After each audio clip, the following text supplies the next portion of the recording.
I made my first DEF CON friend by going to Hacker Jeopardy and on the way picking up a bottle of wine in just like a convenience store or something and a corkscrew. And I know I had the corkscrew because I still have it. And sitting at Hacker Jeopardy and person in front of me, couple of rows in front of me, also has a bottle of wine. And then she realizes she doesn't have a corkscrew. That's how we became best friends. Welcome to Unspoken Security, the raw and gritty podcast for security professionals who are looking to understand the most important issues related to making the world a safer place, including intelligence-driven security, risks and threats in the digital and physical world, and discussions related to corporate culture, leadership, and how world events impact all of us on and off our keyboards. In each episode, host AJ Nash engages with a range of industry experts to dissect current trends, share practical insights, and address the blunt truths surrounding all aspects of the security industry.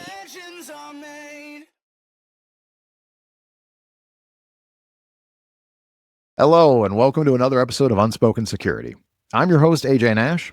I spent 19 years in the intelligence community, mostly at NSA, and I've been building and maturing intelligence programs in the private sector for about 9 years now.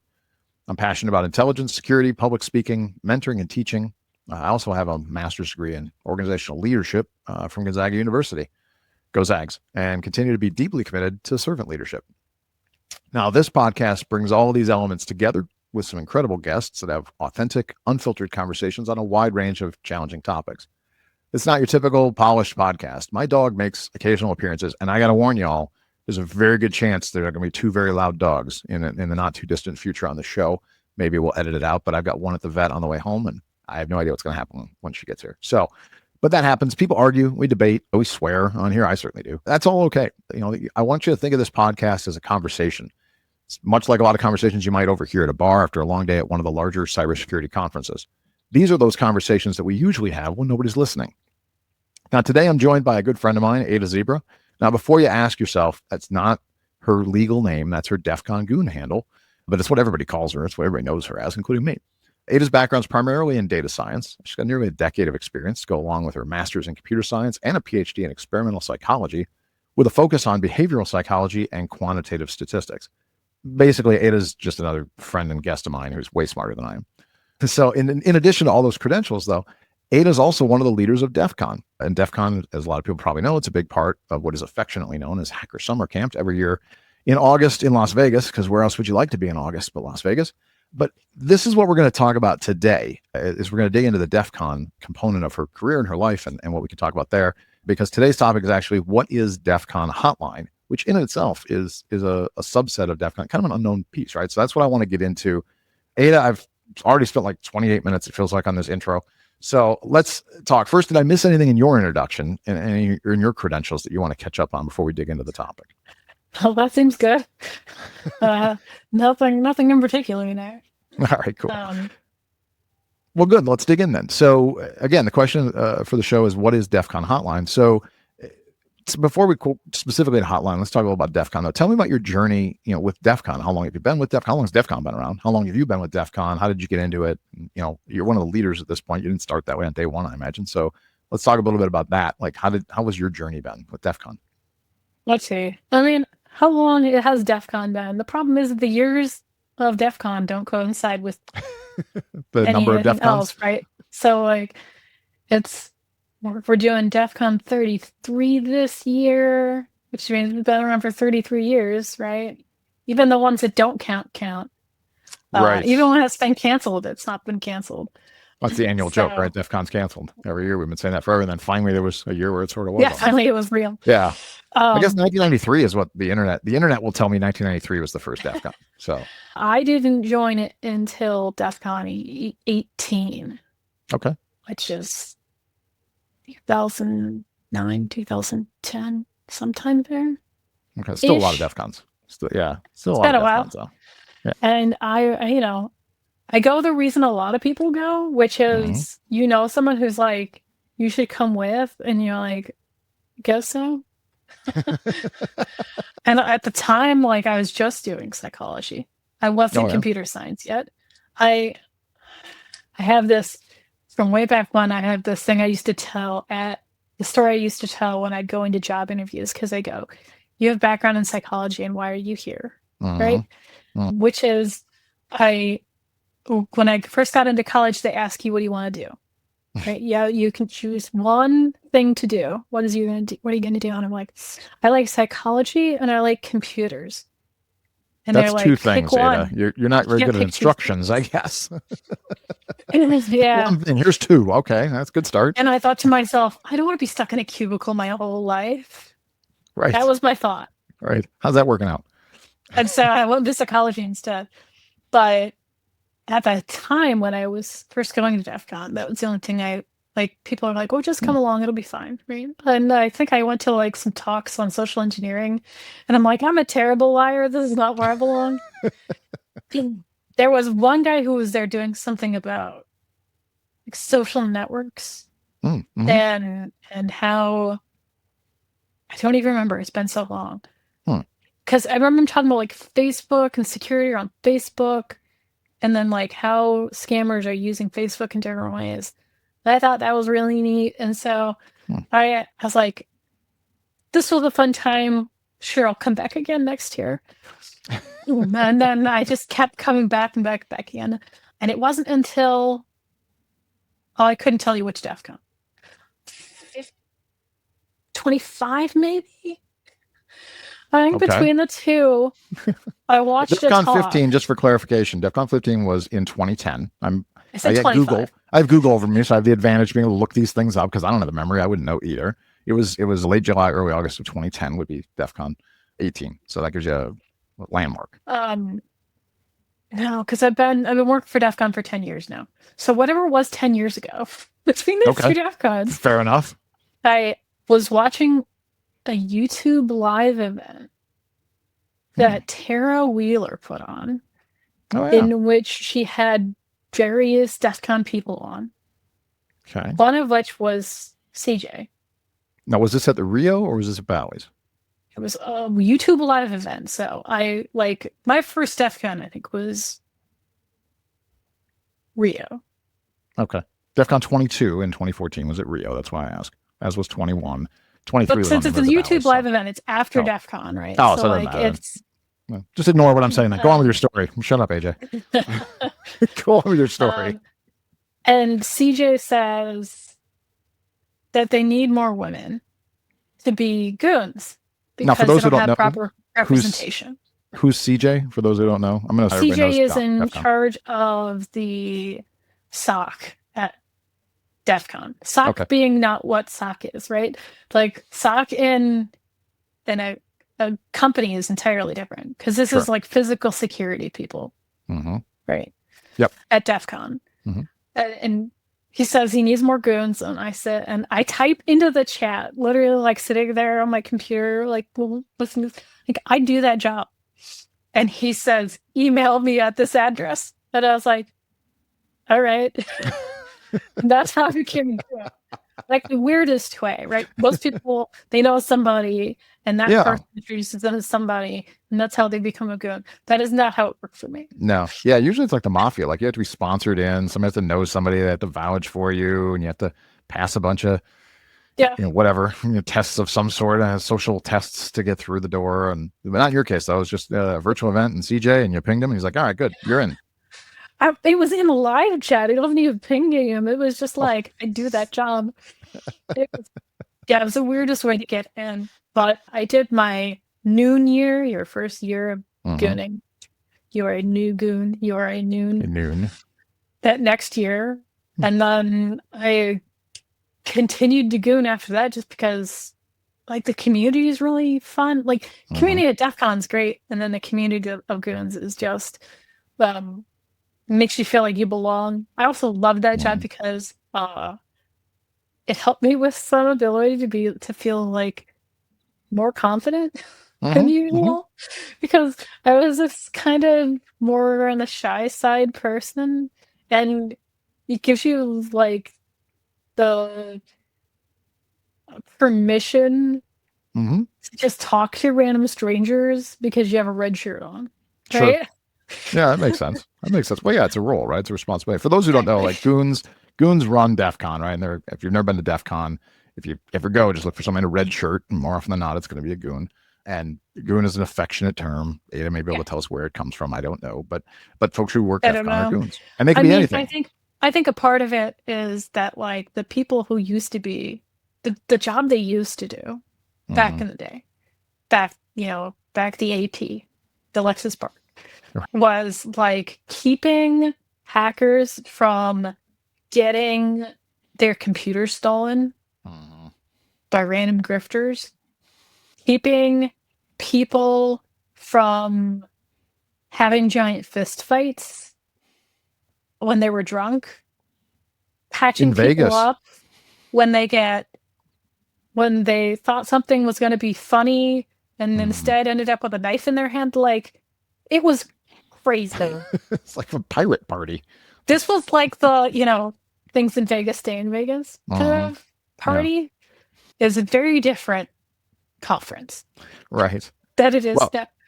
And as I recall, part of the reason why they were good is because they're such big guys, first off. Like back then, they had to be really big guys so that they could make sure that they were keeping people safe. You could regulate. Well, I remember I don't remember my first DEF CON. It was not as far back, I don't think, as you went, but it might be in the neighborhood. I didn't go to everyone since then, unfortunately. But it was sort of like, as I recall, it was like a mixture. It was a lot of big dudes, as you said, sort of bouncer-esque type. But also it felt like a little like Dick's Last Resort, if anybody's ever been to that restaurant. Like, goons messed with everybody who was there. Like, they would give you if you asked for directions. Yeah, if you asked for help at the information table, there's a good chance you're going to be singing your alma mater or I'm a Little Teacup or something, or they're not going to tell you where the fuck to go. And that was part of the, it was a thing, right? You just knew, you didn't know until you knew, right? If you're new and it was your first year showing up, you'd be like, what the hell's going on? I'm not singing I'm a Little Teacup. I just want to know where to go, man.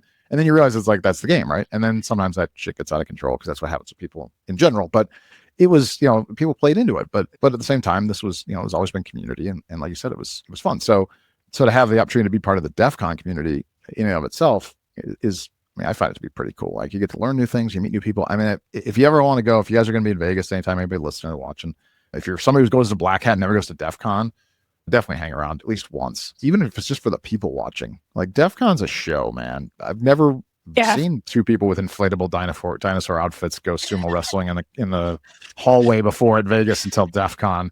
There's a whole furry con that's a subculture,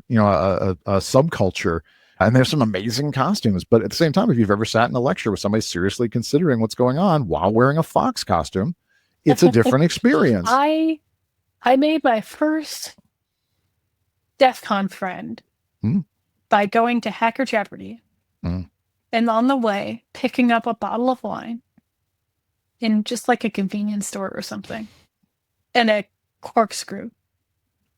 And I know I had the corkscrew because I still have it. And sitting at Hacker Jeopardy, and person in front of me, couple of rows in front of me, also has a bottle of wine. And then she realizes she doesn't have a corkscrew. That's how we became best friends. And she didn't have a way to hack her way into that, huh? She actually needed a corkscrew. She wasn't come up with some formula to hack into it. They just the right amount of heat and whatever, and it would pop on its own. No, just went for the corkscrew. Nope, that's how we became best friends. I had the corkscrew. That's awesome. And that happens, right? People make amazing friends, just going to these events. It could be anything. I've seen it happen over technology. I've seen it over shared pieces like you're talking about. I've seen it over somebody who's just like amazing, right? They've done a thing. We've and you're like, wow, never awesome. lived in the same town, but we used to talk on the internet all the time. And like I helped her change jobs because she hated her job. And then like she was trying to figure out what to do with her long life. And I just there with her the whole time. But now she's like happily married with 2 kids. And, oh, wow. Like, that's awesome. Just the people you meet in Vegas, but stay your friends after changes. Well, if she's happily married with 2 kids, there's a chance she's had corkscrews and more bottles of wine along the way too. So it tends to come hand in hand, I think, for most people at some point. If not the marriage, certainly kids will do that for you. Ask anybody. DEF CON, by the way. We hung out in DC once, I think. That was the only time we ever hung out outside of DEF CON. Oh, yeah? She lived in the area at the time. And I was like, I'm going to be there for another conference.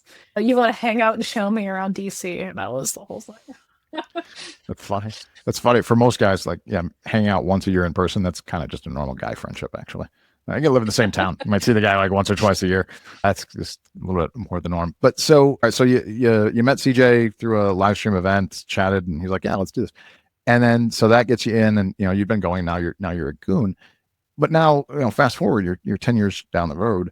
Well, actually, no, we'll fast forward. We won't go quite that far yet. Fast forward a handful of years at least. You're in leadership. Yeah. How did that come about? How did you move into leadership from just being, well, not just, I don't say, but from being a goon? How does that become a leadership position?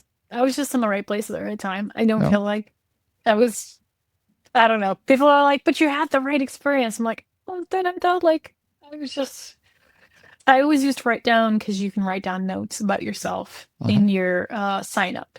And I always just write down that I am trained in mental health assistance and suicide prevention, because I did 6 years working on suicide hotlines. And so I was like, anytime you need somebody or something like that, come find me, let me know, and I can help with that. In 2017, we had an incident where a woman tried to come forward and talk to somebody about something that had happened to her, and that goon didn't know how to respond. And so his first inclination was to look for me. Oh, okay. He told her to stay there, and he came to try to find me. And by the time we returned, she was gone. I mean, very common. Victims tend to try to seek safety. Safety wouldn't have been out on the floor of DEF CON. Right, hanging out in a big crowd in Vegas, yeah. So she's probably back in her hotel room by that point. We searched all over DEF CON, never found her. It's over, right? Like, that's not gonna, that report's gone. Which the higher-ups were not happy about. They want to be able to know more about these kinds of incidents that are happening at DEF CON so that they can better handle them. So that, women feel safe there. So that any variety of minorities feel safer at DEF CON. Because they can figure out what's happening and try to take steps to reduce it. So I end up in it felt like a really weird meeting, because I'd never been in the same room as DT at the time. Right? Dark tangent for those who don't know who DT is. Who's the founder? These are like a bunch of people who are like way above me on the leadership chain. And I just work for a sock. Like, I end up in a room with all these people. And I felt like I didn't belong there, so much so that I can tell you that DT's shoes were very sparkly that day. You were staring at him the whole time you had your head down? Yeah. Yeah. He had on like these sparkly black tennis shoes. It was great. Because that's what I was paying attention to, apparently. Right, I got you. No, grounding yourself, I can get it. And they're like, well, what can we do? How can we prevent this? We talked a little bit about the incident that had happened. Like, why would she disappear? Why wouldn't she stay? And I was trying to explain to him. And there was also a nurse who was there, who was trying to describe to them the reasons why this would have happened. And they're like, how do we give people a space where they feel like they can talk to somebody, with people who know how to respond to this kind of thing? And that's where the idea for Hotline came up. Basically, the idea being like, use the premise of a suicide prevention hotline, where people are trained in order to respond to these types of incidents, and give people a phone number they can call if they have issues. Because then they could be in their hotel room and call us. Right. They don't have to be on the floor at DEF CON. But they can seek safety, and they know as they you're can talking call about. Yeah, and then they know they can call someplace where people are prepared to respond properly to their problem, and not just like, I don't know how to handle that. Right, I got it. Let me go find Ada. Well, plus you're not going to be scalable. Like, if people start learning about this and it's available, it can't all be Ada. It's a long week in Vegas, man, and it can't all be one person handling it. I mean, we'd like to think there won't be a lot of incidents. There's going to be some. There's a lot of people. I mean, how many people do you think go to DEF CON every year? You probably have a big idea. I think the maximum was about 30,000. It dropped off a little bit in 2020. Yeah. In 2021. And it's still kind of ramping back up to pre-COVID numbers at this point. But I think we were almost approaching 30,000. It's not a little bit more. Yeah. If you go to the Wikipedia, it'll tell you how many people. Well, anyway, I mean, you're talking 20, 25, 30,000 people. You're talking 4, days plus really, because people don't. A people small stay. town. It's Yeah, like, right. It's yeah. right. It's Yeah. things are going to happen. Like that's whether they're nefarious, whether they're unintended. There's going to be things, right? And there's going to be reports that should be taken on those things to understand what was what and what the stories are. And so, yeah, and that is definitely not all going to be you. So, so this was 2017. You're saying was this conversation? Is that I got that right? Yeah. So 2018 was the first year of Hotline. It's the first year of Hotline. Deduce it was 7 people. We had so few people working that year that literally if somebody wanted to go to the bathroom, I had to return to the room. So there would be enough people to answer the phones. Right. It was really rough.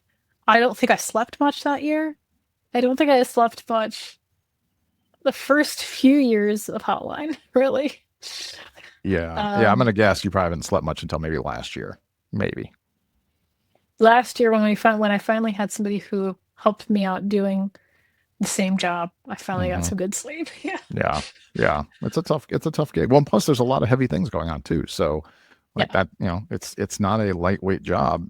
Forgetting the hours and the lack of people, it's heavy. Like these are heavy, topics and but also like I try to explain to people why I like doing this job, why I like being the person people come to. Like, I like feeling like I can be of service. I can be helpful. I can be there for people. I like those things.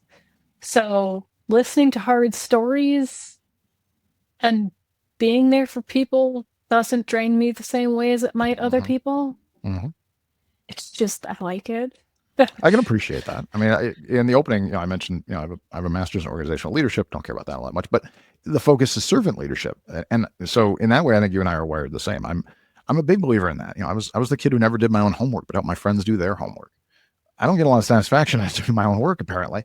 Sometimes you have to. They do pay you as an adult to do it, but I get a lot of satisfaction about helping other people. I'm notorious for making being late on my own deadline because I helped somebody else with something that frankly may not have even been that important, but I get it. Like just the want to serve others, to help. So, it certainly makes sense. And listen, I haven't said it much. Obviously I haven't said anything on the show so far, but I other than we're friends, I've known Ada a while. I know Ada because of Hotline. I'm a goon, and thanks to Ada, and I work on Hotline too. So it's something that we don't necessarily talk about much publicly, but it's what I do. I had a friend and had sponsored me to go be a floor goon, but then COVID hit, and so it wasn't going to happen that year. And then the following year, Ada had a kind of a public all call. Basically, I was like, I think I might be able to do this. I don't have your background, the psychology background, but that desire to serve, right? Desire to help and willingness to learn, which is a big part of this, and not trying to solve all the problems, which I'm still working on in my own personal life. So it makes sense. It's who you are and how you're wired, which is also how I know that Ada doesn't sleep at DEF CON, and she did it. This was probably the first year she has. I will say that a degree in experimental psychology is a degree that doesn't help people. No, not so much. It's a degree where you research people. I think it was in that last lecture book. I love that book. The guy said, I'm a doctor, but not the kind that helps people. He was a professor, right? That's Randy Pausch. Physics or something something like that. One of those degrees where I'm a doctorate. I'm a doctor, but not the kind that helps people. Yeah, but that's not true. I mean, you do help people, and so did he, for what it's worth. If anybody doesn't know the book, by the way, The Last Lecture, highly recommend reading it. Dr. Randy Pausch wrote it not long before he died. It's a kind of a heavy book. He's a doctor in computer science. I have Google, so I have huge advantages over here. I've got plenty of screens. Okay. So, but anyway, yes, I get to do those things live as we're going.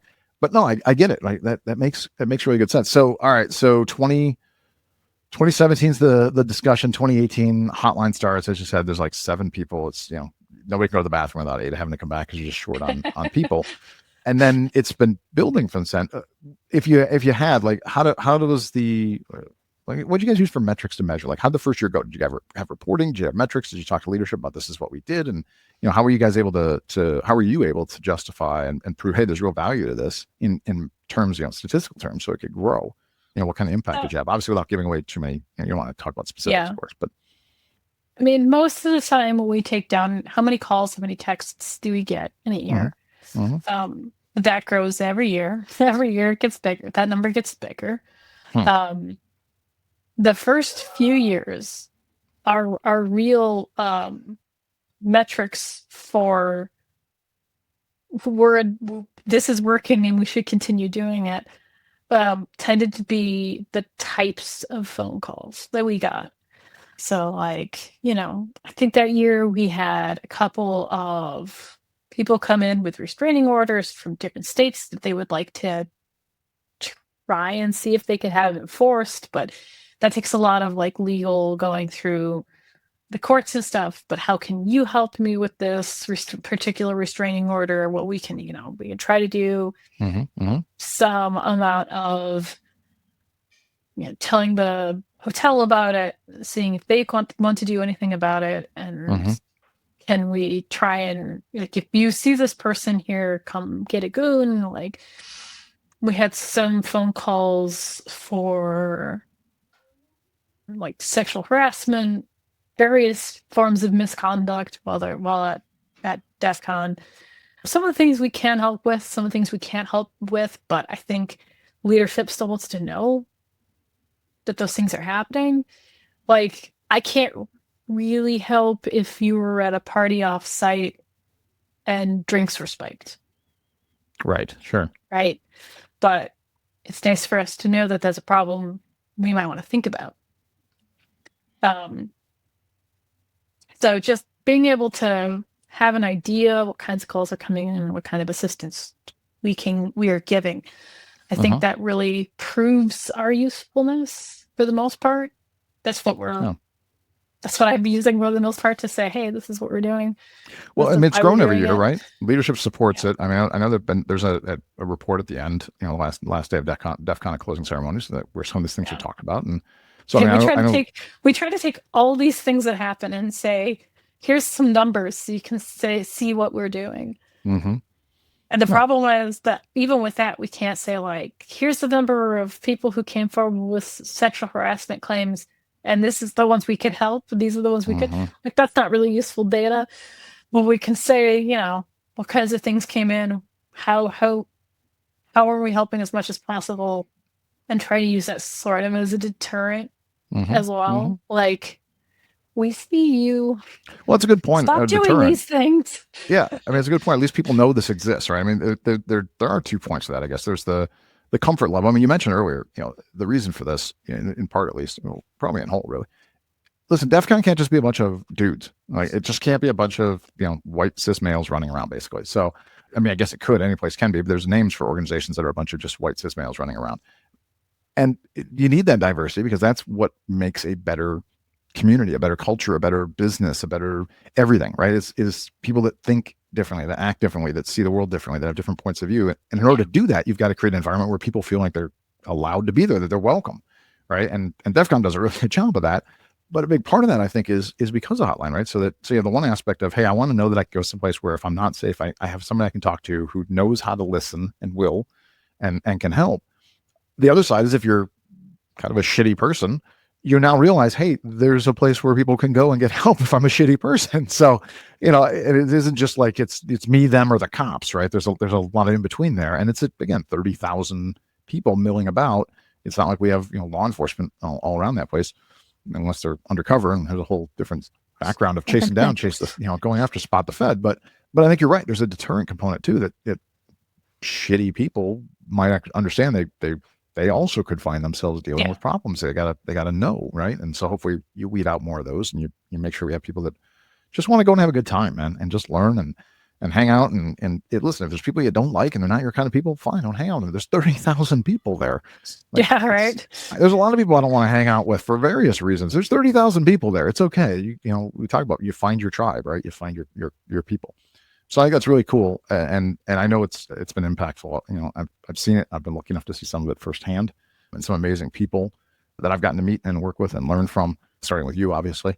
Which brings me to another question: is you had 7 the first year, you've grown. How many did you have last year for Hotline? How many did we have? Not enough. Well, that's gonna be where the third question goes. But how many do you have now? Like, how many did we have? I don't like to usually go into too Oh, many never numbers mind. about how Hotline works because, Got it. it's Well, we won't go into actions. specifics then. I don't So want it's to. like I try to protect my folks as much as possible from certain things. Yep. So there's some amount of Anonymity, involved obfuscation. in that. I Yeah. got you. All right. Well, let's go to the third We do question have then. some good folks this year. Every year I feel like we get better and better people. Like, I think the first year I took whoever was willing and didn't sound like they would burn the place down during an interview because everyone interviews Sure. at first, right? And this last year, I had to pick between like somebody with a degree in psychology who does counseling and somebody who does side work working with people who have substance abuse problems. Like, we had a lot of really good candidates. And so from year to year, I feel like the pool gets more and more competitive because they get better and better people that are, just a part of the community who go every year because DEF CON is their tribe and that's where they want to be every year. And they still want to come back every year now and help out and volunteer. I had the issue this year of being like, I think we're almost full because so many people returned, which is a good problem to have. But we are building in more fail safes this year for people who get COVID the day of DEF CON. Yeah, I was gonna say I helped you out, not making sure you didn't have too many people. I went ahead and got COVID, which was delightful. I finished Black Hat. I actually went over to register for DEF CON, Inhuman Register as we call it for the goons. Picked up my gear, went home, and immediately tested positive for COVID. So I got my shirt and then spent the next 4 days in the hotel room, not allowed to breathe on anybody or talk to anybody or be of any real use at all. And I got to tell you, I it's the feel worst. like we had almost the right number for this year, and then two people Then I canceled screwed it up. last minute. Oh, we had two people. Yeah, it wasn't just me. We had somebody else who had an emergency. I remember that. Yeah, but I felt bad. DEF CON. Never had worse FOMO than Vegas last year. To be and I was in the hotel. Like, if I wandered around, I had a mask on. If I barely left the room for anybody wondering, but if I had to, go downstairs, whatever, and I would see people, I'm like, I can't go over and talk to anybody. Like, and nobody probably recognized me because I look like shit. I mean, I don't know how sick people have been, but nobody looks like themselves if you can avoid it. I had a hoodie on and I just looked like a troll who wanted to avoid everybody anyway, which is just slightly worse than what I look like today. But yeah, the whole FOMO was just unbelievable. I would see people, I'm like, God, this is what I should be doing. But nope, I'm gonna go back to the room and sleep for another 12 hours. Yeah, it was delightful. But at least I gave you the opportunity to have the challenge of not having a full staff. So you're welcome. I like to give you that chance to work. We're going to build in a little more cushion this year just to make up for that. Yeah, it's a good idea. It's a good idea. I know we had somebody a couple years ago who got COVID too. One of our leaders got COVID 2 years ago. So it does happen. I felt terrible about it and surprised, frankly. I really didn't think I was one of those people. I tested like every day. I was like, I don't have COVID. It's going to be quick. Every day I was testing. I was like, come on, I'll get back in the game. Can't do it. I know what it's like now to be an NFL player where they take your helmet away and they'll let you back on the field because you can't pass your concussion test even though you want to go play. But anyway, so all right, we won't talk about the specifics. That's good. We want a few more. So the last question I had listed up here was, are you looking for more people for Hotline? Sounds like the answer is yes. And based on that, like, how does someone get involved? How does someone volunteer? How could they reach out to? What's the process? And what's the timing if somebody wants to get involved in Hotline? So the call for new people will go out February 1st, which is common for Hotline. We start way earlier than most departments. But it will go out if you know somebody who works for DEF CON already, ask them to make the connection because that helps me have some referral. And if you don't, we usually post it we used to post it on Twitter and we might again, but Twitter is not as good of a place as it used to be. Right. So I'm pretty sure we're going to post it on Twitter and Mastodon and Blue Sky this year, I think. Okay. I think those are the places. So there should be a DEF CON hotline and social media or all of those places. And I think I also have one. So if you want to find me as well, there's an A to Zebra. Maybe just regular A to Zebra on Twitter. But it's me. And there's A to Clearly, zero you're at calling DEF CON yourself. social. Yeah. Message on and something similar on Blue Sky. I'm not a social media person. Don't worry about it. You know what? We'll gather it up when the show comes out, and you said, you know, the call will start February 1st, which the show will be out after that, I think. I'll get it for the show notes so that we have, you know, we can put in the show notes, like here's some links, etc. Listen, when in doubt, if you guys don't know, like ping me, like my contact, and then I won't be the answer, but I'll find you the person who's the answer, right? It's fine. You know, if you just can't find an answer and you're like, I really want to do it, AJ at Unspoken Security will get you me. I'll get you to the right people. You know, what are you looking for? That'll end up being a setup for an interview. Okay. Because since it's a more sensitive nature job, we do like 30-minute interviews. Sometimes they go a little over. Usually they're about 30 minutes. Then I set those up for mid-February, late February. And well, usually mid, because then I like to make choices by the end of February, if I can. Yeah. It kind of goes fast-ish. But yeah, I think the call is always something along the lines of, you don't necessarily have to have experience with psychology or with this type of hotline, because not everybody does. Sure. Which it is nice to have, but it's not necessary. But you might just be that friend that all of your friends come to when they have problems and they need somebody to talk to. And we do have plenty of people who come through who are just that person, who just do an excellent job. And then once selections have been made, class starts. There's a class. It starts usually late March. It runs all the way to DEF CON, but it's like 1 hour a week. Usually we try to figure out when people are available so that we're not like, oh, you have to be there every Wednesday at 2:00 Pacific or something. That is just ridiculous for everyone, right? We try to make sure. We have some people that are overseas, so it's hard to figure out those schedules, right? Everything from the West Coast to Europe, you know, adds up on. Somebody's got a bad last year we had to do one of those, so I think we were noon on Sundays because that was what worked for the majority of people. So we try to work around people's schedules as much as possible. That being said, there's always, you know, you can always miss a day if you need to, just as long as you let me know, because you can make it up later. It's fine. But it is, you know, several weeks of training and then practice calls all the way up to DEF CON. And that's when the big show starts. That's right. Well, yeah, and it's no joke. Listen, the first year, so when I interviewed, it's funny you mentioned, you know, some people are just the friend people come to. And I'd say that, you know, that was where I fit in, right? I said, I don't have a degree in psychology or psychiatry. I haven't, you know, worked trauma hotlines or anything like that before. But I'm one of those people, or that a lot of people come to with stuff, I guess. And I want to listen. I want to be one of those people. But, you know, being transparent, we went through the whole interview process. I wasn't selected originally. I was the first alternate, essentially, or one of the first. I'll go with first. You may have actually gone further on the roster. But I think that every year I pick a couple alternates, and almost every year each one of those alternates becomes full time because somebody drops or something happens. Yeah, well, they said there's, you know, it's good competition. There's a good candidates, right? And I remember our conversation. I remember the interview very well, and I also remember when you had to tell me I wasn't selected, and you know, and I remember saying at the time, like, that's good.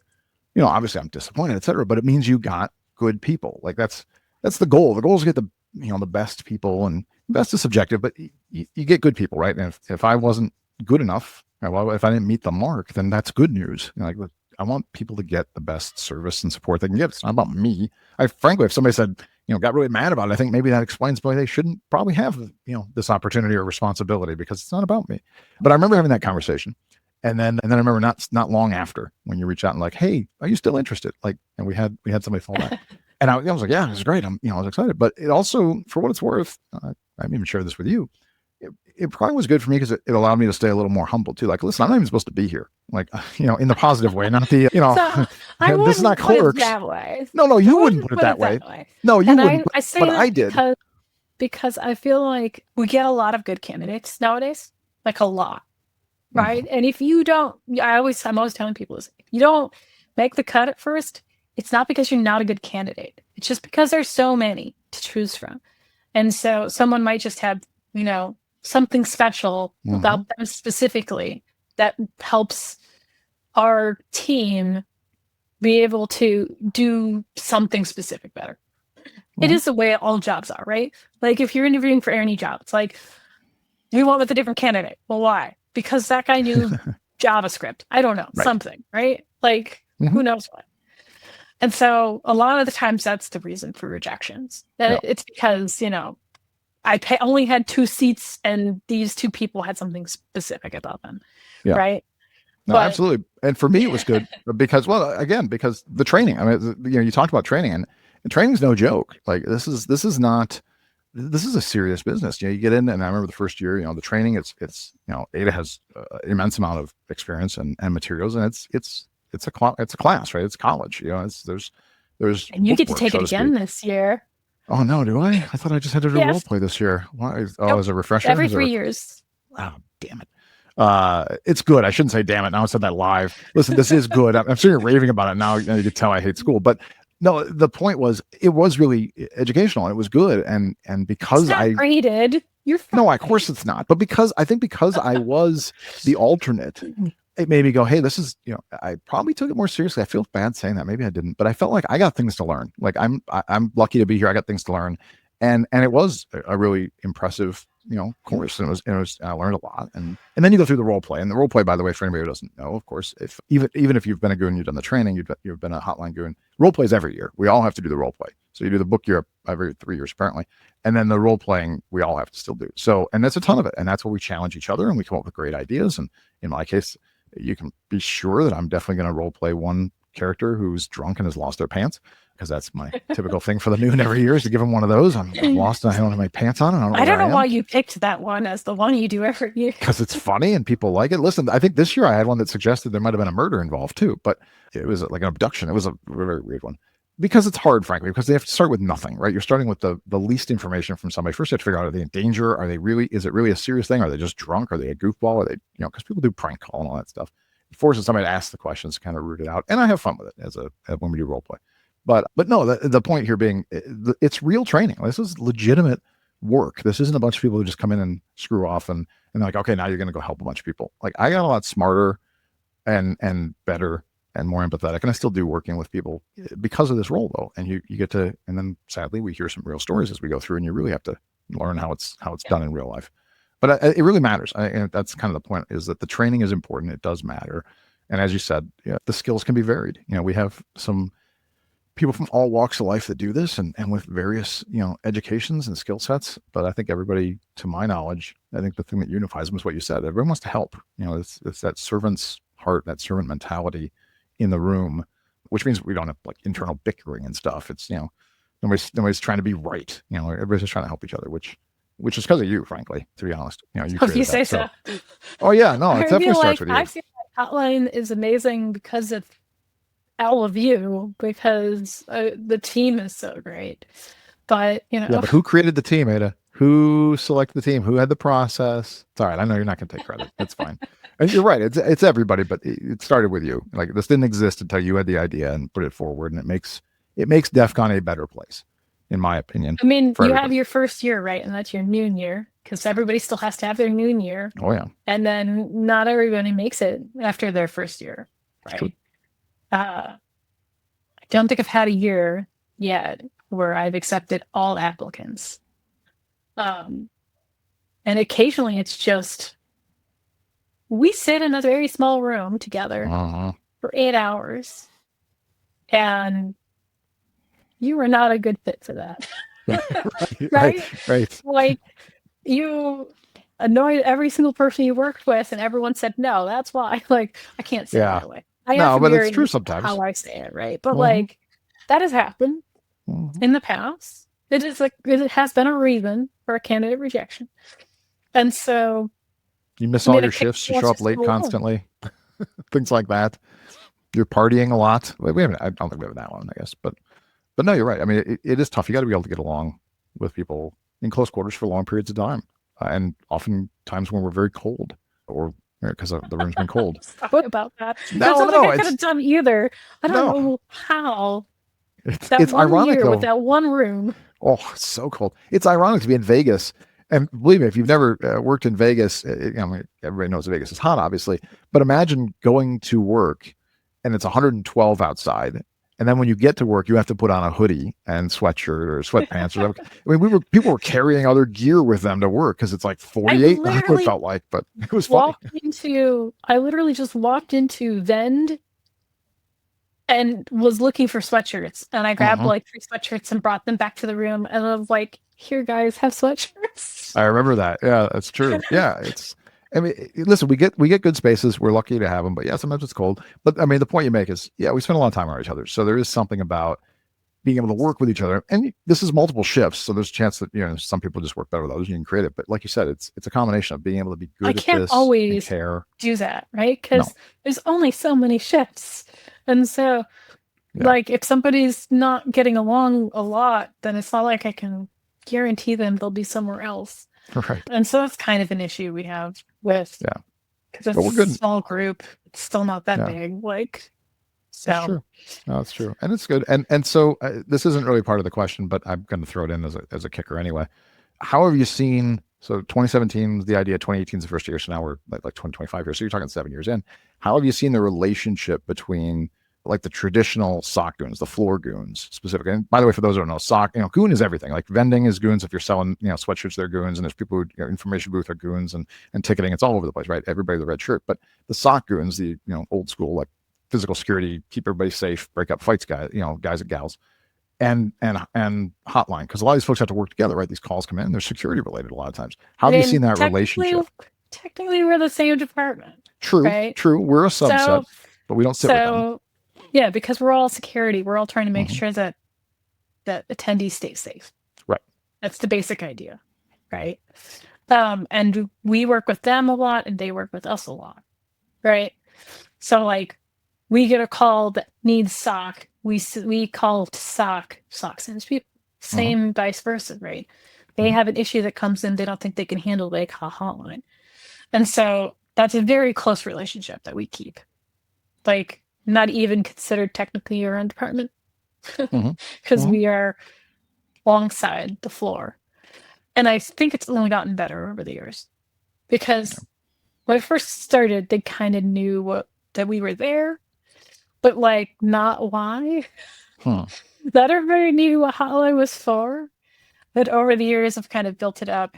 Technically, hotlines only have 5 years, because didn't run 2020, it didn't run 2021.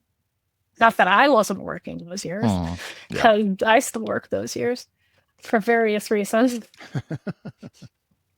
But over the years, they've gotten to know what we are, what we do. This last year, we tried to do a lot more with making sure they knew who was on their shift. Because the year prior, I guess we had an issue where some hotline folks showed up to help with something that they'd been called for, and people were like, "Who are you?" Right. So better coordination still. Yeah, like, we're hotlines. Yeah. So we're trying to make sure that people know who each other are, kind of. And well, you also do an interesting program. It's one sock, right? It's one team. Yeah. You also do an interesting program that helps with some of that cross pollination, right? Because hotline, yes, we're part of SOC, but we're in a different room because of confidentiality reasons, right? These conversations are often separate, but we have a cross pollination program that you started up with at least one of the other SOC leaders, where hotline goons do walk on the floor with floor goons and get to learn what floor gooning is about and how that process works. And there's that cross pollination of learning, and we've had the same in reverse. I know some floor goons have been involved in hotline training. Class. Exactly, took the class. So I think that's been I won't have less time, obviously, but in the few years I've been involved now, to me, I think that's been the biggest change that I've seen. Is it's starting to feel more like it's unified, right? And people understand each other, because this matters. Like you said, there are times when both sides, everybody's got to be involved, and it doesn't help if you show up and first you have to introduce yourself to the people you're working with on the same team. That might not be comforting to the person we're trying to help if we don't even know each other. It's also hard if, like, you're hotline and somebody calls up and you don't realize that SOC could help with this. Like, the floor could help with this, right? So if you're like, I don't know how to help with this, but the thing to do would be to call and be like, hey, can you send some people over to this? Like, you need to be able to know that. And the floor needs to know when they approach a certain kind of situation, they can just be like, call hotline. Make sure Hotline gets down here. And so that has been part of it, right? It's easier to utilize each other's talents if you know what the other person does. Exactly. I agree. Well, I think it's improved a lot. I've seen it improve a lot over the last few years, and we'll continue to. We did lose one person to the floor, though. That can happen. Yeah. Yeah, because we had one person who did a ride along, missed the call for Hotline because they didn't know what their situation was at the time. When they finally decided to join back up, they asked if they could do the floor, and they liked it so much they stayed. And I'm like, they messaged me. They're like, "Is it okay if I go work for the?" I'm like, dude, do what makes you happy. Like, I used to do that job. I understand why it's exciting. I get it. I know. Yeah, I've done the ride along. I'm one of those people who often finishes shift and then walks the floor because I want to be involved. I still want to do it too. It's tempting, right? So I totally get it, and good for them that they're still contributing and they're involved, and now they have this skill set too, and they have this training that they bring to the floor too, and so that that cross pollination helps because they can better understand when do we need Hotline, or maybe I can handle this thing, or where maybe it fits in. So I think that's actually a good thing. So all right, listen, we're running out of time. We're getting close to the end here, so. Everybody in the show, every guest has the same question to close, and you don't get a pass either, so you're on board now. So the name of the show is Unspoken Security. And if with that in mind, tell me something you've never told anyone, something that's been unspoken. Please don't confess to a murder or anything. You asked me right before. I know, I didn't give you any heads up on this one. About this. Yeah. I still haven't too. I wish I was better at holding grudges. Oh, that is the first, not only on this show, but probably in all of human history, I think, that somebody said that out loud. I wish I was better at holding grudges. Okay, I got to hear more about this one. Because, I'll get in an argument with somebody, right? And maybe they hold it against me for a really long time. But, a week later, I've forgiven. I'm done, right? It's fine. And some of the times, me trying to interact with that person later on is really weird because, I'm trying to be friendly because I'm like, no, I'm done past it. We're friends now, right? We're friends again. It's fine. And they're not. Oh, and God. I wish I could be more no, I'm still angry about this. You just want to be on the same page, huh? I'm over it. I'm past the anger. You're fine. Too, where sometimes you wish you could hold a grudge because you regret forgiving somebody too soon. I just can't hold this grudge, but I know I should. They're probably going to hurt me again. And they're probably going to do things. Do you have some of those? I've had to literally set rules in my brain to not interact with certain people. I had a friend at one point in time that I didn't realize was a pathological liar. Oh, jeez. Yikes. Until I started to catch them in their lies. Not useful lies. Really dumb ones, right? Saying they were somewhere and they're definitely somewhere else. And I kept being like, it's fine. But it was not only hurting me, but people around me. That I was just being okay with this. And so finally I had to set it in my brain that I can't be friends with this person anymore. I literally said it to them. I said, you told me this. That's not true. I need you to tell me that you were lying to me or we can't be friends. I don't care that you're lying to me. I just want you to tell me the truth.